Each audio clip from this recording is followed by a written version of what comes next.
সবাইকে শুভেচ্ছা, স্বাগত প্রথম আলোর নিয়মিত আয়োজন একেএস বার্তা সংক্ষেপে। সঙ্গে আছে আমি আব্দুল আল হোসাইন। জানিয়ে দিচ্ছি আজকের গুরুত্বপূর্ণ খবরগুলো। জামায়াতের জোটে চরমোনাই পীর ও মামুনুল হকের থাকা নিয়ে অনিশ্চয়তা রয়েছে, আর তা তৈরি হয়েছে আসন বন্টন বিষয়ে অসন্তোষ থেকে। এদিকে বুধবার বিকেলে সংবাদ সম্মেলনের ঘোষণা দিয়েও পরে তা স্থগিত করেছে জামায়াত।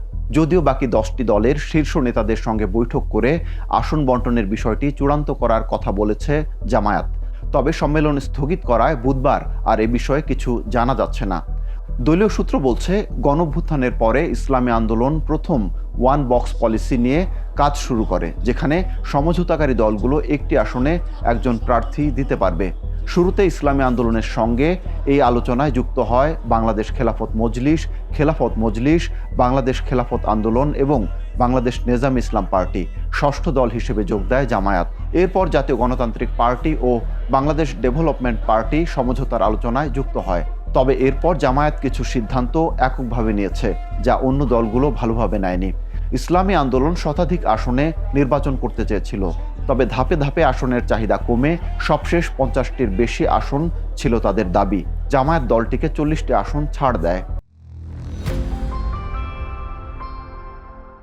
7 কলেজ বিশ্ববিদ্যালয় রূপান্তর আন্দোলনের ডাকে বুধবার রাজধানীর বিভিন্ন জায়গায় সড়ক অবরোধ করে আন্দোলন করেছে শিক্ষার্থীরা। সহপাঠী হত্যার বিচারের দাবিতে ফার্মগেটে অবরোধ করে আরেক দল শিক্ষার্থী, যার কারণে যানজটে চরম ভোগান্তিতে পড়েছে রাজধানীর মানুষ। বেলা 1টার দিকে আন্দোলনকারী শিক্ষার্থীরা সায়েন্স ল্যাব মোড় অবরোধ করেন। দুপুর 12:30টার দিকে টেকনিক্যাল মোড় অবরোধ করা হয়। অন্যদিকে তাঁতিবাজার মোড় অবরোধ করা হয় দুপুর 12:15 নাগাদ। অবরোধের কারণে সংশ্লিষ্ট সড়কগুলোয় চরম ভোগান্তিতে পড়েন যাত্রী চালকেরা। 7 কলেজ বিশ্ববিদ্যালয় রূপান্তর আন্দোলনের দাবি মূলত একটাই। 15 জানুয়ারি উপদেষ্টা পরিষদের সভায় ঢাকা সেন্ট্রাল ইউনিভার্সিটির অধ্যাদেশের হালনাগাদ খসড়ার অনুমোদনের পাশাপাশি রাষ্ট্রপতি কর্তৃক চূড়ান্ত অধ্যাদেশ জারি করা। এদিকে সহপাঠী হত্যার বিচারের দাবিতে ফার্মগেটেও সড়ক অবরোধ করা হয়েছে। বেলা 11টার দিকে শিক্ষার্থীরা সড়কে অবস্থান নেন, যার কারণে সেখানেও যানজট তৈরি হয়েছে।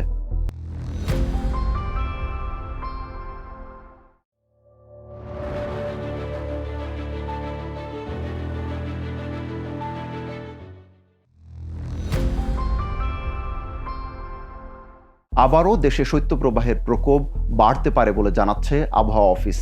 এর কারণে সারা দেশে তাপমাত্রা কমে আসতে পারে।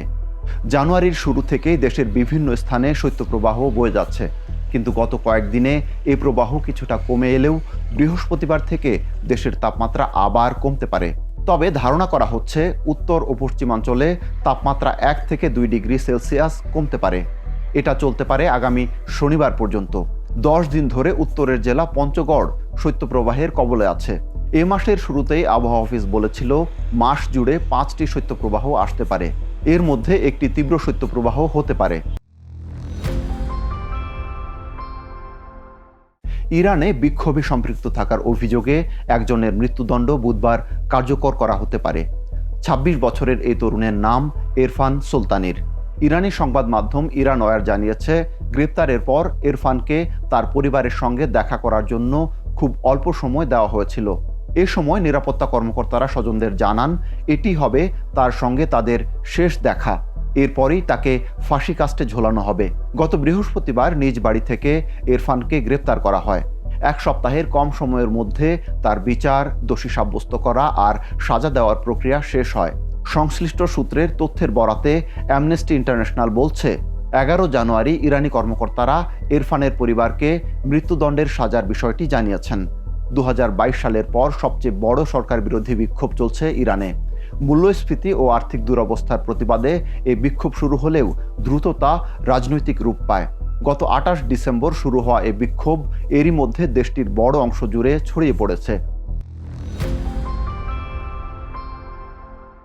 2026 ফুটবল বিশ্বকাপের ট্রফি ট্যুরের অংশ হিসেবে চতুর্থবারের মতো বাংলাদেশে এসেছে ফুটবলের পরম আরাধ্য বিশ্বকাপের ট্রফি।